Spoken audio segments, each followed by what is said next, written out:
Congolaises, Congolais, chers compatriotes, il y a 6 ans, je prenais congé de mes responsabilités en tant que président de la République, chef de l'État.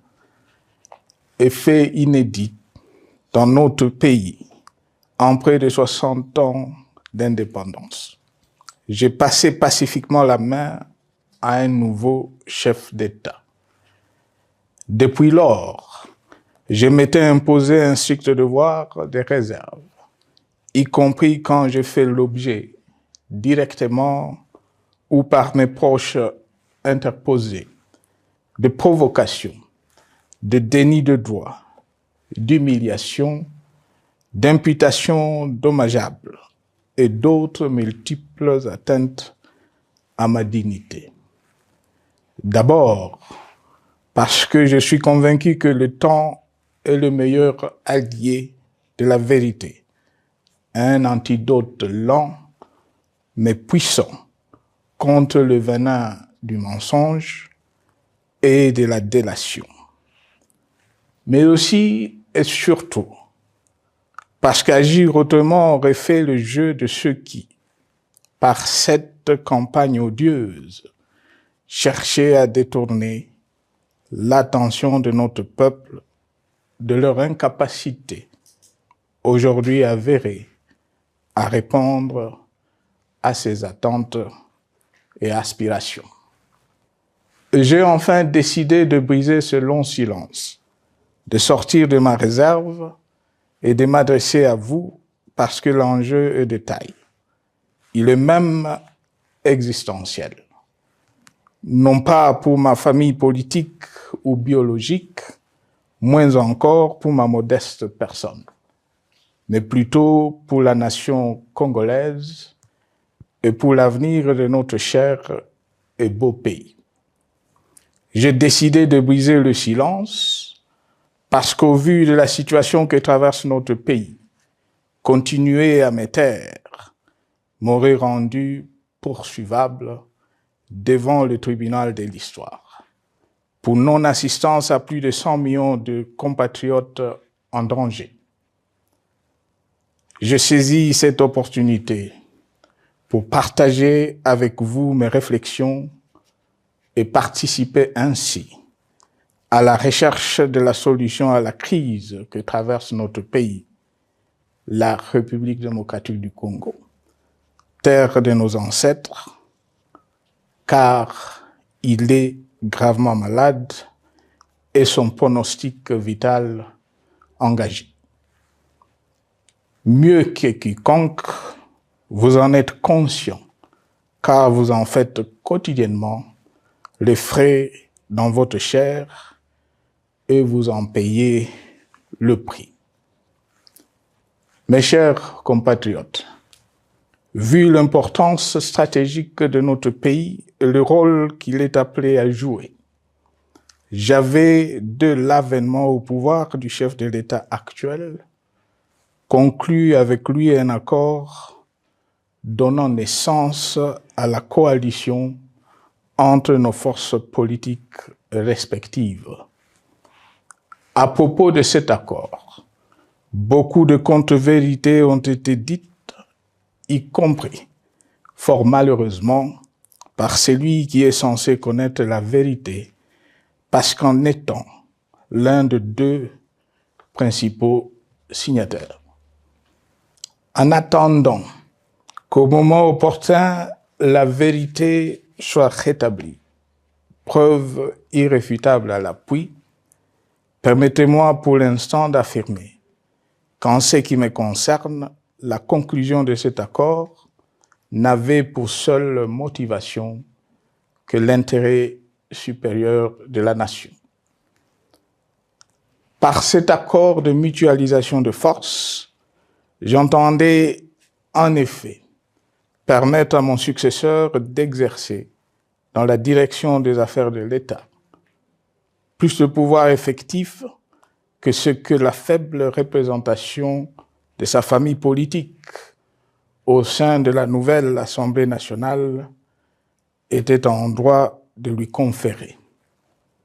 Je voulais par ailleurs faciliter le fonctionnement harmonieux des institutions et éviter à la nation, comme à notre jeune démocratie, d'éventuelles crises politiques qui leur auraient été fatales.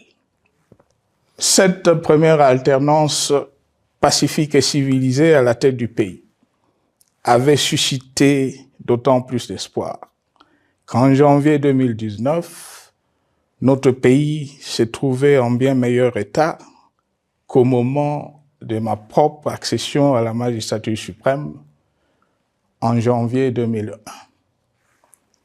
Alors que j'avais trouvé un pays au bord de l'implosion, miné par une longue dictature et des guerres, sans institutions républicaines, économiquement en faillite et socialement déchiré.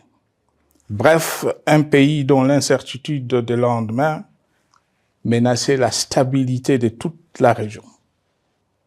Le 24 janvier 2019, j'avais en effet légué un bien meilleur héritage à mon successeur, à savoir un pays réunifié, largement pacifié et dont les limites territoriales correspondaient exactement à celles qu'elles étaient au 30 juin 1960. Une nation reconstituée, réconciliée et fière de sa diversité. Un État doté d'une constitution progressiste et des institutions fonctionnant harmonieusement. Une économie dynamique et résiliente et débarrassée du fardeau de la dette hérité de régimes antérieurs, du fait de multiples réformes structurelles engagées. Une armée nationale républicaine de plus en plus professionnelle et capable de relever le défi de la défense de l'intégrité du territoire national. Une démocratie en constante consolidation, avec notamment l'organisation sur fonds propres d'un troisième cycle électoral.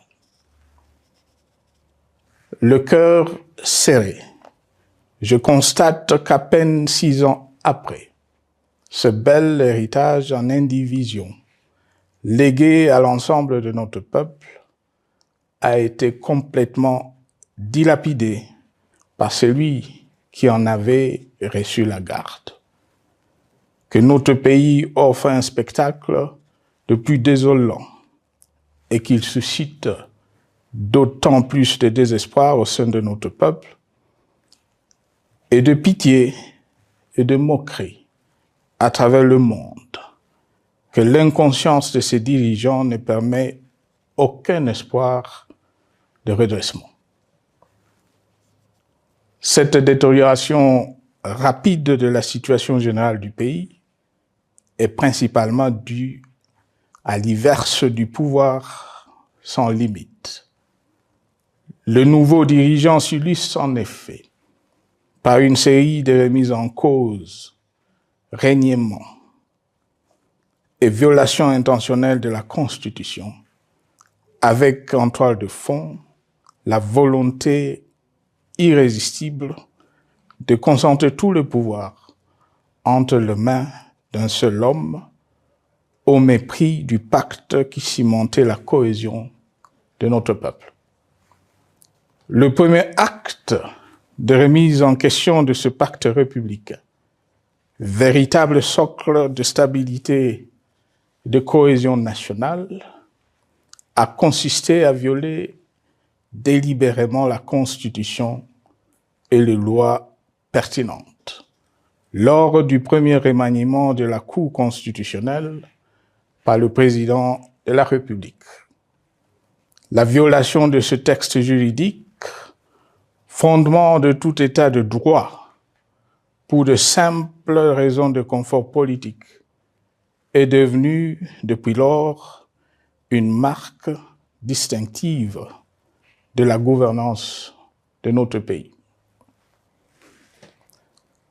Dans le même esprit, en décembre 2020, il fut organisé un coup d'État institutionnel à la suite du renversement en pleine mandature d'une majorité parlementaire, pourtant dévolue par le peuple souverain, ainsi que le gouvernement qui en était issu. S'en sont ainsi suivis la nomination illégale de membres de la Commission électorale nationale indépendante, ainsi que le simulacre des élections de décembre 2023, organisé en violation du cadre juridique et de normes internationales pertinentes, qui, par une ampleur sans précédent de la fraude, ont amplifié l'illégitimité des institutions et de leurs animateurs. Le coup de grâce a été donné par l'annonce du projet de changement de la Constitution, un projet dont la réalisation liquiderait totalement le consensus national de Sun City. Les conséquences négatives de cette gouvernance non orthodoxe sont pour le moins stupéfiantes. Le pays est ainsi devenu un espace de non-droit. La République a cessé d'être démocratique et la volonté du chef de l'État tient désormais lieu de loi suprême, supplantant la Constitution et les lois. En revanche, érigé en politique du gouvernement, le populisme et la démagogie, le mensonge et l'arrogance, la discrimination et la stigmatisation de certaines composantes de notre peuple, l'institutionnalisation du tribalisme et du népotisme, l'opposition de communautés nationales les unes aux autres, le discours de haine et l'injustice ainsi que l'impunité ont d'autant plus aisément détruit la cohésion nationale et le vivre ensemble que l'opulence outrancière et le non-respect de la parole donnée sont les maîtres mots de la classe politique au pouvoir. Ce qui a rendu le pays fragile et donc vulnérable. Plus grave, le repli identitaire, dangereux pour l'édification de toute nation, a refait surface, avec ses vieux démons dont l'intolérance et la division est circonstance aggravante. Cela est non seulement toléré et impuni, mais aussi et surtout véhiculé et financé par les tenants du pouvoir. Face à cette dérive, le Parlement a abdiqué de sa mission constitutionnelle de contre-pouvoir. Il a ainsi cessé d'être le temple de la démocratie, le lieu par excellence de l'expression législative et la volonté du souverain primaire, pour ne plus être qu'une chambre d'enregistrement de la volonté d'une seule personne. Quant à la justice, garante constitutionnelle de liberté publique et du socle de valeurs, qui structure notre identité et forge notre unité, elle a complètement démissionné de ses responsabilités, se laissant ouvertement instrumentalisée à des fins politiques. Elle n'est donc plus qu'un instrument d'oppression d'une dictature qui tente désespérément de survivre à contre-courant de l'histoire, par la terreur et l'imposition de la pensée unique. Rôle peu louable, qu'elle partage avec les milices tribales, ainsi que la police et le service de renseignement, eux aussi détournés de leur noble mission de protection des citoyens et de sécurisation de l'État. Sur le plan économique, la situation est de plus inquiétante. Malgré l'augmentation des recettes publiques, essentiellement due à l'arrivée à maturité de toutes les réformes courageusement votées de 2002 à 2018, notamment le nouveau code minier, forestier, des hydrocarbures, des assurances et de la sous-traitance, et un niveau d'aide financière accrue de la part des institutions de Bretton Woods. Aucun investissement n'a été réalisé pour doter le pays d'infrastructures modernes, soutenir des réformes structurelles et stimuler la croissance. Par contre, l'inflation et la dépréciation monétaire, jadis vaincues, sont de retour. La corruption et le détournement de deniers publics ont atteint un niveau inédit. Et l'endettement public que nous avions maîtrisé de 2010 a de nouveau grimpé en flèche, dépassant la barre de 10 milliards de dollars et suscitant des inquiétudes légitimes quant à la solvabilité à moyen et long terme du pays. Les conséquences sur le plan social sont aussi dramatiques. Aggravation du chômage, accumulation des arriérés des salaires des agents de l'État, baisse drastique du niveau de vie de la population et recrudescence du banditisme urbain, de l'exode rural et de la famine dans un nombre croissant de provinces. Les Congolais sont désormais en proie à une véritable angoisse existentielle.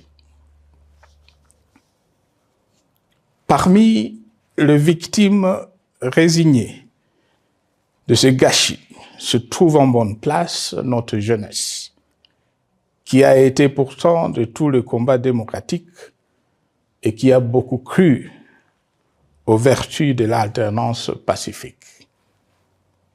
Aujourd'hui, sans repère ni perspective sérieuse du lendemain, ils se sont abandonnés, laissés à la merci des entrepreneurs de conflits et de vendeurs d'illusions de tous bords. Rien de ce qui lui a été promis depuis 6 ans n'a été réalisé.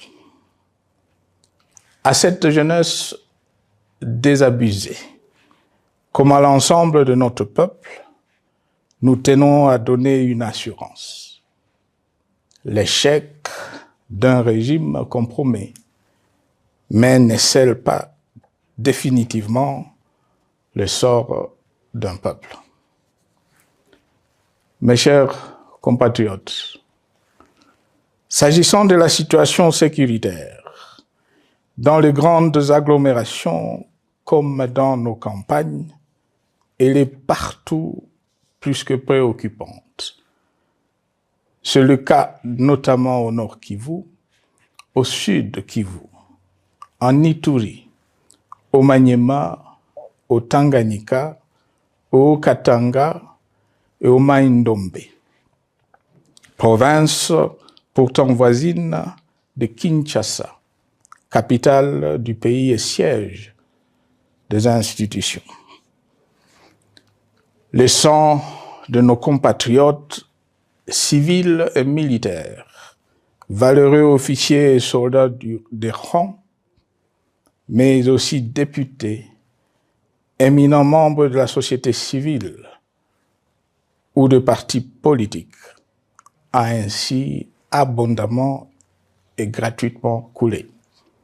Du fait de l'intolérance, du cynisme, voire pire, d'un terrorisme d'État pratiqué dans un seul et unique dessein, l'abus du pouvoir pour le pouvoir. C'est le cas, entre autres, de plusieurs centaines de détenus du centre pénitentiaire de rééducation de Makala, sauvagement abattus dans la nuit du 1er au 2 septembre 2024, victimes sans défense d'un crime incontestable contre l'humanité, à ce jour resté impuni. Il en est de même de membres de la secte mystico-religieuse Wazalendo de Goma, de jeunes de la Junafek à Lubumbashi et du massacre des adeptes de l'église Mbidi à Kilwa. Cette déliquescence de la situation sécuritaire est due à la mauvaise gouvernance du pays qui, dans ce secteur, est aujourd'hui caractérisé par une formation militaire bâclée, des recrutements et mises en place ethniquement motivés, ainsi que par l'emprisonnement sans jugement, aussi bien de plusieurs militaires et officiers de haut rang que des agents de l'ordre et de sécurité, majoritairement swahiliphones. Bien plus, à l'armée nationale, bouclier de la nation, instrument de préservation de l'indépendance nationale et de l'intégrité territoriale, il a été substitué de bandes de mercenaires, de groupes armés, de milices tribales et de forces armées étrangères qui ont non seulement montré leurs limites, mais aussi enfoncé le pays dans un chaos indescriptible. L'État a ainsi perdu le monopole de la violence légitime en sous-traitant aux groupes armés, autrefois maîtrisés, le maintien de l'ordre public et de la tranquillité nationale. Et comme si cela ne suffisait pas, l'armée nationale est vilipendée, conspuée et tournée en dérision par les autorités qui n'assument jamais rien alors qu'elles sont censées veiller à sa consolidation et à sa respectabilité. Pour les avoir formés, commandés et conduits au front, je connais nos soldats, boucs émissaires aujourd'hui de toutes les contre-performances enregistrées sur les champs de bataille. Ils ne sont pourtant pas intrinsèquement moins bons, moins nationalistes et moins loyaux. Ce qui a changé entre-temps, c'est la qualité du commandement et de leur prise en charge.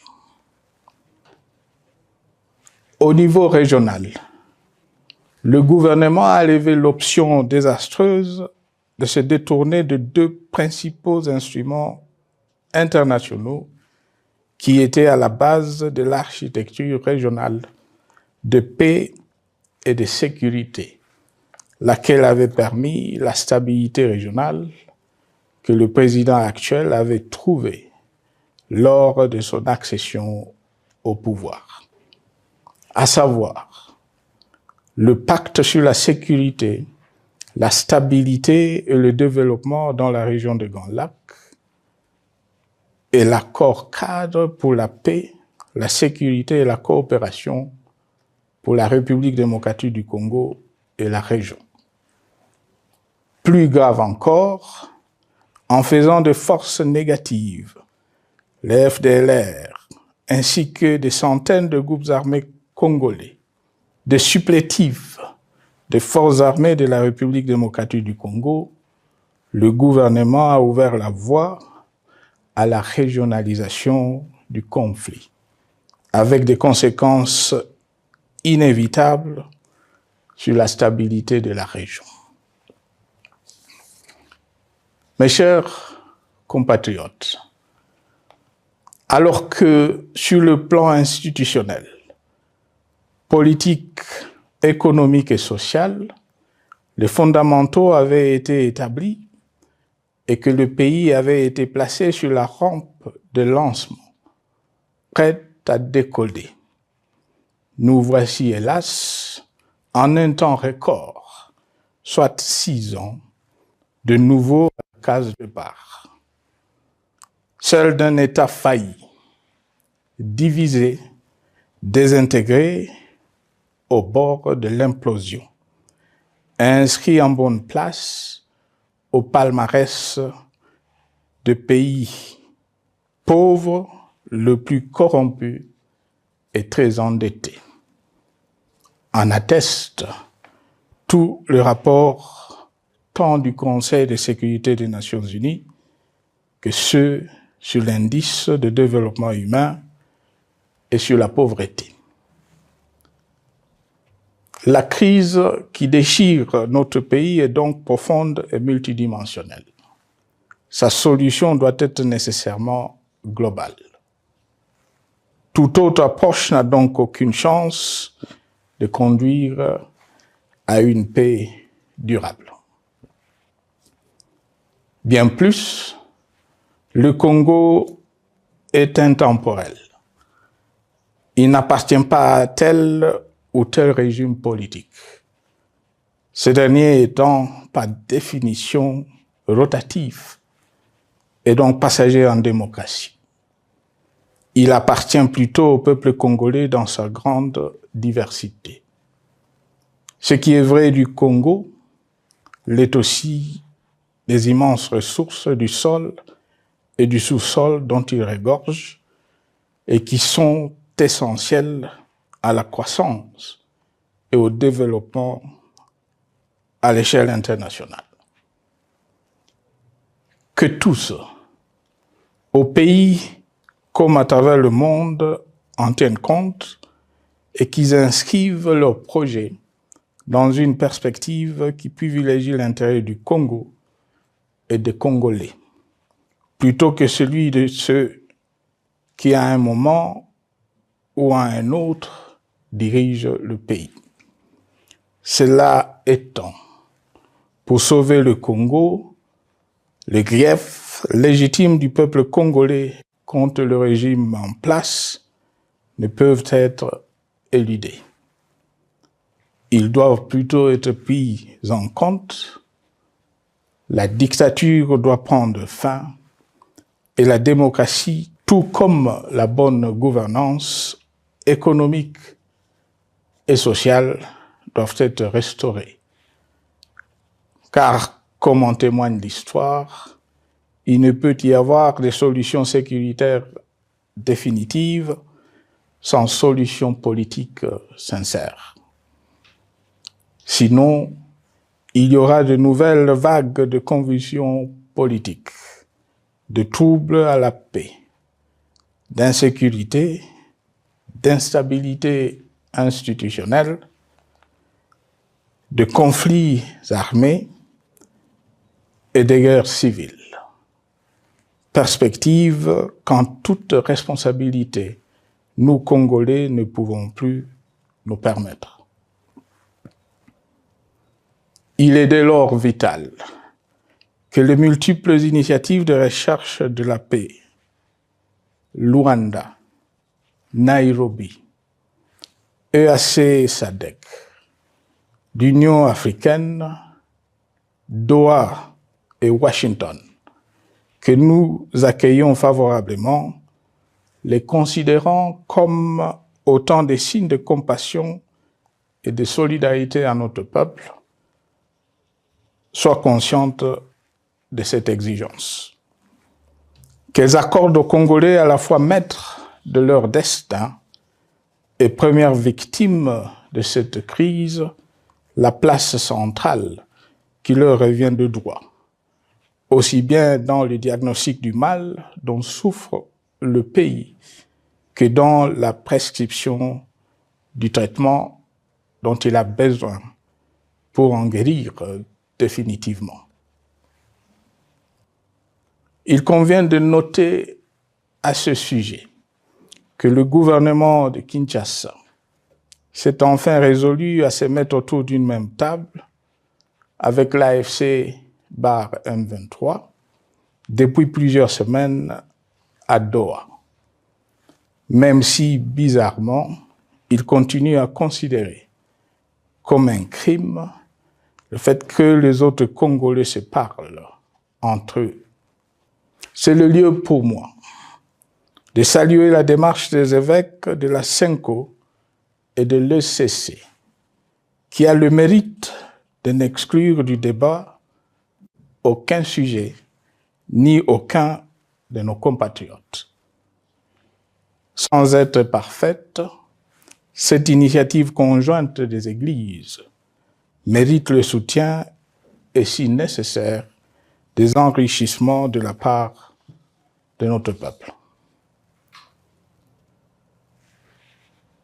Mes chers compatriotes, une fois n'étant pas coutume, il convient de dénoncer la falsification de l'histoire par ceux dont le jeu pervers dans l'opposition naguère, comme aujourd'hui au pouvoir, a consisté et consiste encore à calomnier, à diffamer, à diaboliser et à diviser pour gagner et régner, à se défausser sur les autres pour justifier leur contre-performance, quelles qu'en soient les conséquences sur la cohésion nationale ou en termes de vies humaines injustement brisées ou perdues. Une preuve, s'il en fallait encore, vient de nous en être donnée une fois de plus. Il y a quelques jours, en effet, suite à une simple rumeur de la rue ou des réseaux sociaux sur ma prétendue présence à Goma, où je veux me rendre dans les prochains jours, comme annoncé par ailleurs, le régime en place à Kinshasa a pris des décisions arbitraires, avec une légèreté déconcertante qui témoigne du recul spectaculaire de la démocratie. Mieux que quiconque, vous savez que pour moi, le Congo est la priorité absolue, que sa souveraineté et son intégrité territoriale ne sont pas négociables, que mon engagement pour la démocratie, la cohésion nationale, la paix et la stabilité n'est pas un slogan creux, et que le respect de la Constitution et des lois du pays, autant que celui de la parole donnée, sont sacrés. Militaire, j'ai juré de défendre la patrie jusqu'au sacrifice suprême. Hier au pouvoir, aujourd'hui en dehors du pouvoir, je demeure plus que jamais fidèle à ce serment.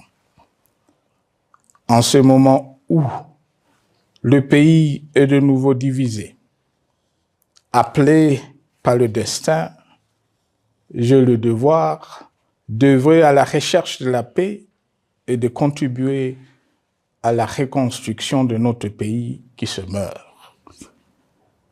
C'est dans cet esprit que j'ai choisi ce moment pour exprimer ma sympathie à l'endroit de toutes les victimes du conflit en cours, de réconforter et marquer ma solidarité avec la population de la partie orientale. Vous, qui êtes abandonnés par le pouvoir central, qui semble avoir pris le parti de vous punir, entre autres, en déconnectant les institutions financières du réseau bancaire national, et en restreignant le mouvement de personnes et de biens. Ces décisions et bien d'autres vous asphyxient et rendent votre vie plus précaire que jamais. J'en appelle aux uns et aux autres, en particulier au gouvernement, d'humaniser les conditions de vie de nos compatriotes de cette partie du territoire national. Ils ont droit à la vie, à la scolarisation de leurs enfants et aux autres conditions du bien-être.